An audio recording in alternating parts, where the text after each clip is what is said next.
Louisiana Entertainment Experience. I'm Jerrod Guillory, and I'm sitting here with the smooth, cool, Mr. Georgi'O Green. How's it going, Georgi'O? Man, it's wonderful, man. It's wonderful, man. We've been doing a whole bunch of things, man. You know, just trying to keep our music going. You know what I'm saying? Tell us a little bit about yourself, Georgi'O. I'm gonna ask you a question. Like, you know, I think you got one of the smoothest voices out there. You're real good. Yeah. What got you started? What inspired you to take this route?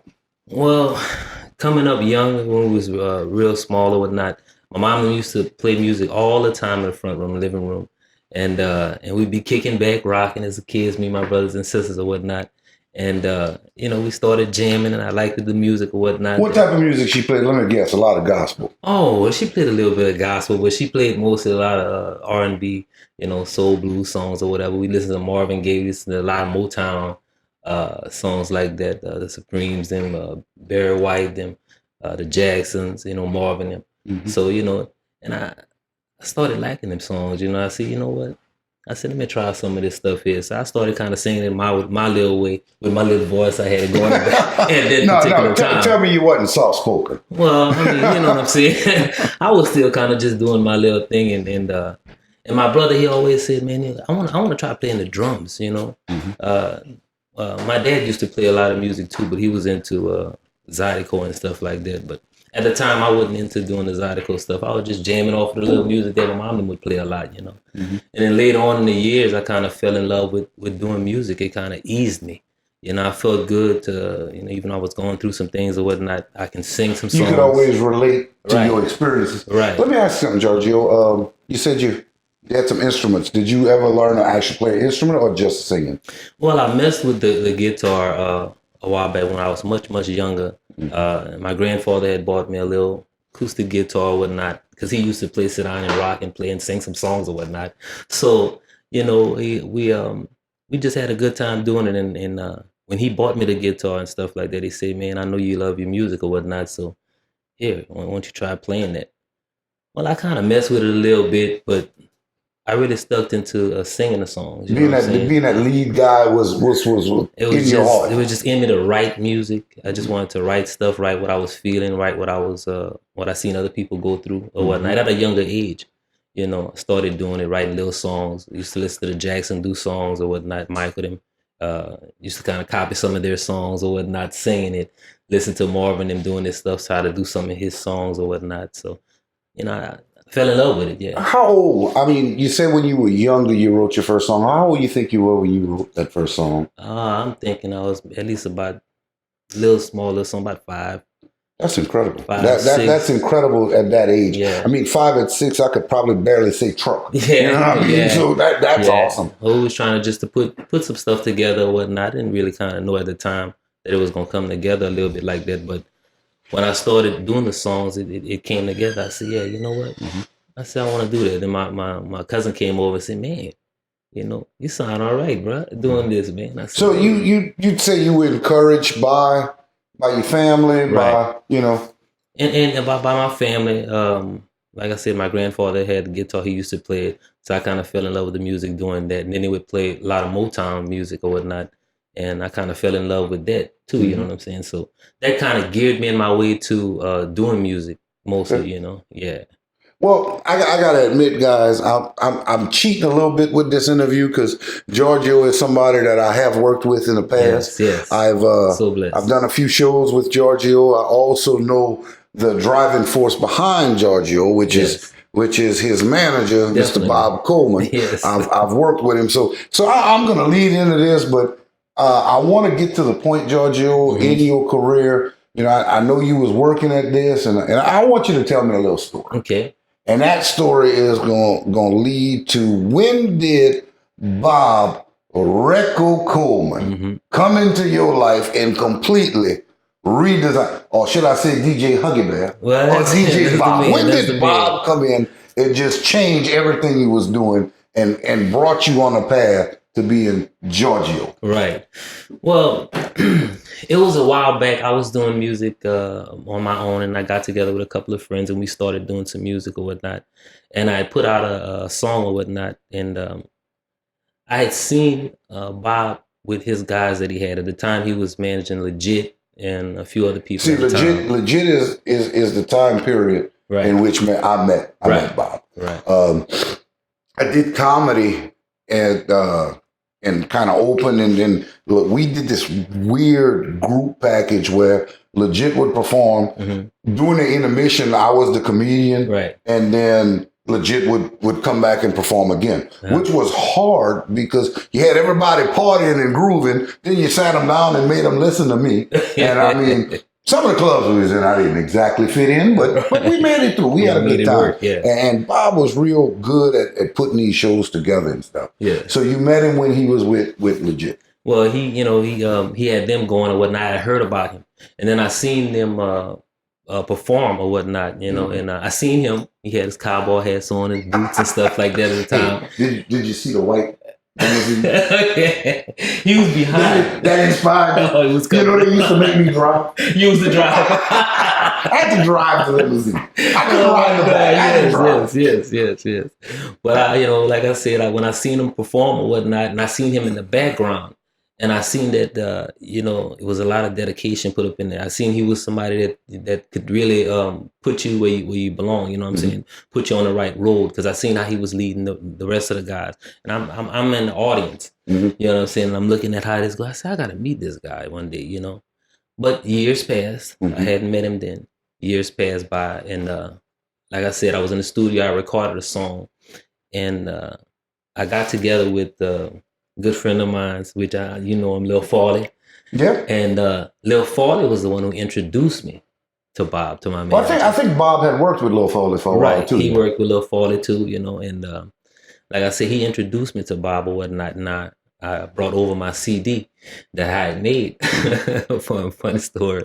And I said, look, man, why don't you check this out? I said, I made this. It's on the radio, they jamming it or whatnot. And I said, why don't you check it out? So let me tell you what he said without even knowing what he said. And I'm gonna try. I'm gonna do my Bob impression. Yeah. Hey, Holmes, you ain't ready, dog. He said, hey, look, we gonna stop kidding around because Bob is standing behind him. Right there, yeah. Did you not, Bob? It's true, man. You know me. But such a don't feel bad though. He kicked me out of the group, so he fired me, so we good. But such a lovable person, man, very kind and very focused and very determined to help you with you moving forward in the music business. And that's one of the reasons why I kind of focused in upon him when I first seen him. I hadn't met him, and I just seen how he was doing those guys, And when Farley introduced me to him and stuff, and we got a chance to work together, because he told me about the CD that I gave. He said, you know what, man? He said, I can make this sound way better than this. Straight off the top. You're not ready. Hey, I can make this sound way better than this. This sounds crazy. He said, but I can make it sound better than this. Sometimes it takes more clearer. Yeah, it takes somebody to remix it, to engineer it, to make it more of a marketable piece. Right. Tell me something. Tell me something a little bit more about you. You started talking about your family. Right. Tell me about your brothers and your upbringing. Right. Tell me who Georgi'O is. Just a regular, plain old guy, simple guy. Lovable type of person that just enjoy loving music, doing the right music. Trying to inspire people through music, talking about different situations that we all go through in life, from the good to the bad, talking about my experiences that I've been through, ups and downs, what I've seen other people go through, write about all that stuff, and those are songs and stuff that people feel, and I guess that's the one that gives it traction and have the people kind of lack into what we be doing. So basically your songs is written through life experience. A lot of life experiences, yeah. Yeah, and a lot of life experiences other people go through that I've seen, Yeah, kind of living pseudo through someone else. Right, right. That's an awesome way of looking at it. Yeah.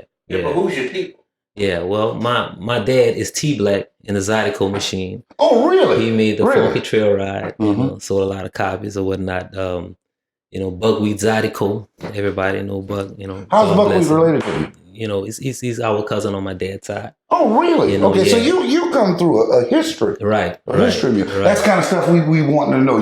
That Louisiana Entertainment, one of the questions I ask a lot of artists, and it's personally my favorite question, is who you know. Because when you're a musician or entertainer, I mean, I would never call myself a musician. I mess up playing a bass sometimes. But as a comedian, I get to perform with different people. So I've gotten to meet people. Right. So who's some of the people that, you've gone through? Like, I've known you a while and didn't realize your dad was T Black and your cousin is Buckwheat. So who's some of the people that Good Rock and Dupsy, that's family too. How is that related? We through my dad and them. That's all. It's a lot of I would assume see. Right. A lot of the Zydeco musicians, especially around this area, Louisiana area, a lot of them is kin. They got type of kin, long ways. You kin here, maybe third, fourth, fifth cousin, whatever. But it's still kin. It don't count after third. Right? Well, we still, some of us still kin. Some of my third cousins cute. Well, that's a conversation for another day. But anyway, so you were saying Rock and Dupsy Jr. and Rock and Dupsy. Yeah, they're doing their thing, man. God bless them. Like I said, Cliff, them doing their thing. It's all family along that road, So this Bob is still off camera making sure you get this right? Well, I mean, what I'm saying, he always taking care of him. Much love to him all the time. Yeah, man. But like I said, a lot of family been doing a lot of music or whatnot. So I kind of came up in the music family like that. Like I said, a lot of them played mostly Zydeco or whatnot. I just kind of fell in love with the R&B, the pop, different genre of music like that. Yeah. Now, a lot of your music, and I know it's not gospel, but you listening to it, you can feel your spirituality through it. Right. What are your thoughts on that and how people perceive you as an entertainer? Well, I mean, I've played a lot of different little places or whatnot, and they always showed me love. Through every place that we went to, they always showed me love, and we traveled a good little bit of piece, different little areas or whatnot. And they always welcome me when I hit the stage and come on, and they open their arms to me. So I come out and I just come out strong. I come out with it from the heart because I feel my music. So when I'm coming at you, I'm bringing it from the heart. You know what I'm saying? Well, Georgia, I mean that's an awesome way of looking at it, and your emotion speaks volumes through your music. And one thing you've done that I thought would have been very challenging to you, and you pulled it off, and it was real cool. Even though you are an original artist, you were challenged by another entertaining promoter type guy, Charles Mann's challenged, and I worked with you on the show. Challenged us and challenged Georgi'O to do a Marvin Gaye. Through Bob, him and Bob worked together to make this Marvin Gaye tribute, where you basically did a Marvin Gaye imitation where you dressed the part, you act the part, you represented and sung Marvin Gaye songs, and you pulled it off very well. I mean, it was a very well received show. Yes. How did you feel about that? How did that come about, changing Georgi'O into Marvin Gaye for a weekend? To me, it was quite an experience. Because Marvin he always a strong singer. He always was a heartfelt singer. And for me to do his songs, I know I had to put my all into his songs because, he took time, he put his heart and everything into it. So my thing of it is, if I was going to do Marvin's song, I would have given my all to do Marvin's song. You know what I'm saying? I'd get to it as close as I could get to it, how he would do it. And the people perceived it that way. I think they loved it. It went very well. I was impressed. I was the actual. I did a little comedy before, and I got to be the MC, and it was a really good show. It really was. And the Georgi'Os. Yes, the Georgi'Os. Which I think is pretty cool when the lead guy has a backup singing group called and using his name. The Georgi'Os. Now, you can tell me the truth. How much does these ladies like being called the Georgi'Os? They cool with it, man. I mean, it was cool when he came. Me and Bob got together, and we said, that's a nice name for him right there. That couldn't work with me. The Jerrod. You know what I mean? That just wouldn't work. I look at a woman and say, would you like to be, I'm not cool enough. Would you like to be a Jerrod? I'd probably get slapped. You know what I mean? I just don't come off cool and suave. But I tell you what, Georgia, I am really enjoying talking to you. We're going to come back in a little while with part 2. So we're going to take a little break. Y'all stay tuned. Louisiana Entertainment Experience with the one and only Mr. Georgi'O. Yeah, you're right. Thank you.